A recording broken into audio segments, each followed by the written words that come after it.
Hey Darian, thank you for watching this video for me and giving me some feedback. I am I'm in my TV slash workout room slash hang room, so don't mind the treadmill behind me.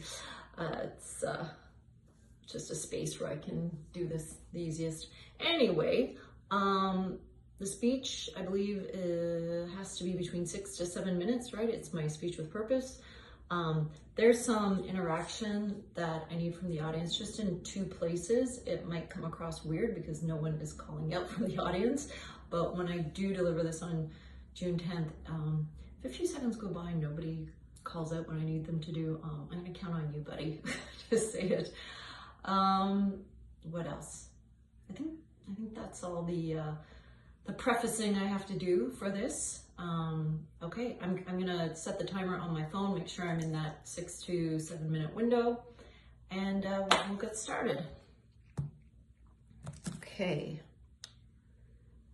And I'm not gonna do that triangle thing too much because I don't want to get out of frame, but I will have some movement, but it just won't be maybe as big as you would like to see, but I'm working with what I got here. Okay, here we go. Good evening, Toastmasters and guests.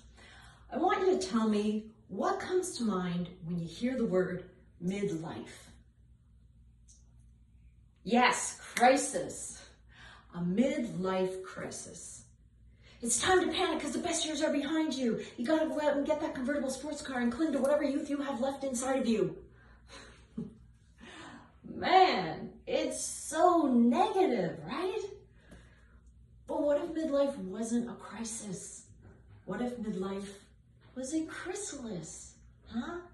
A midlife chrysalis. That sounds way better.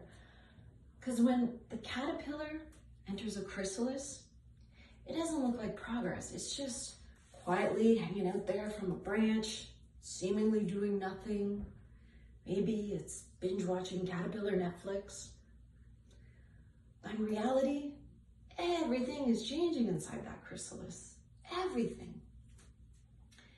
And as I was approaching midlife, I didn't think it would be a time of much progress. I thought it'd be a pretty low-key, quiet time.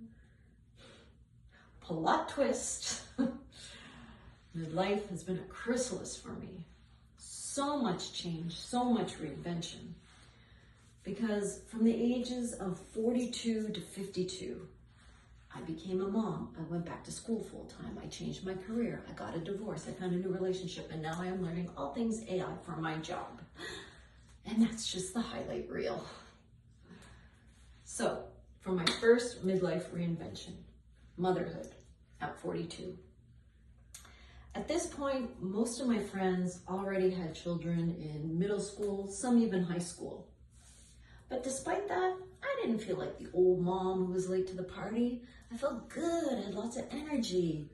In fact, for many years of motherhood, I've chronologically felt in my 30s. Until one day, I went out to the mailbox and I discovered I had mail from AARP. Yeah. Because nothing says young mom like seniors discounts. So there I was, packing school lunches, helping with elementary school homework, and comparing car insurance discounts with AARP. It was so weird. But I signed up.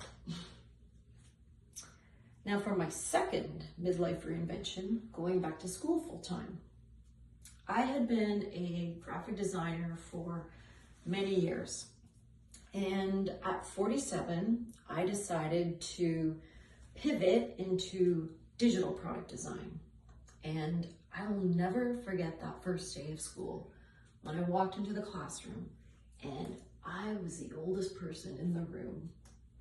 In fact, I was even older than the teacher. But I brought a skill set to student life that I didn't have before. And it helped me a lot. In fact, that whole reinvention was tremendously helpful because I ended up landing a job that's more fulfilling and a lot more lucrative.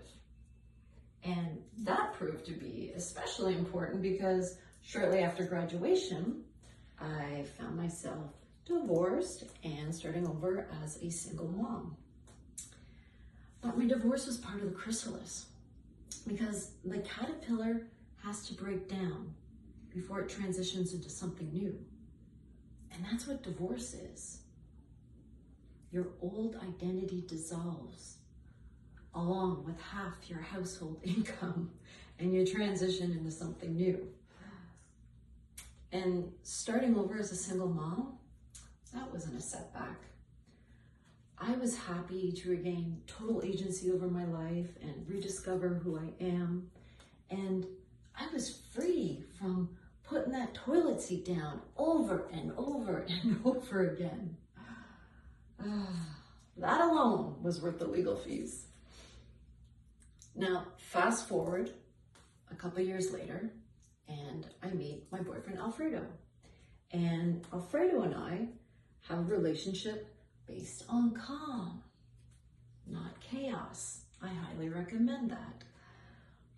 And Alfredo has introduced me to some interesting things like beekeeping and gardening, and we talk about geopolitics. And none of these things piqued my interest before I met Alfredo. But that's what reinvention does. It opens doors that we didn't know existed. It expands our world. Now, finally, I'm going through yet another reinvention at work with learning all these AI tools. And as you know, AI is evolving at a pace that we have never seen before. And I'm keeping up. I'm learning the tools. I'm applying them to improve my workflows and streamline processes. And sometimes I ask myself, am I innovating myself out of a job here? I don't think so, but hey, if it happens, I'll just reinvent myself because midlife is not a crisis. Midlife is a chrysalis, yes. Because when the butterfly finally emerges, it doesn't just fly, it pollinates, it spreads life, it helps things bloom. And that's what midlife is. We emerge with new wisdom and perspective and courage, and we share it with others. So, if you are in midlife and you're asking yourself, am I too late? Ask yourself, what am I becoming next? Thank you. All right, Darian, we are at 6:32. So, maybe I could slow it down a titch, but I really want to make sure I'm under that 7-minute mark. Anyway, looking forward to your feedback. Thank you.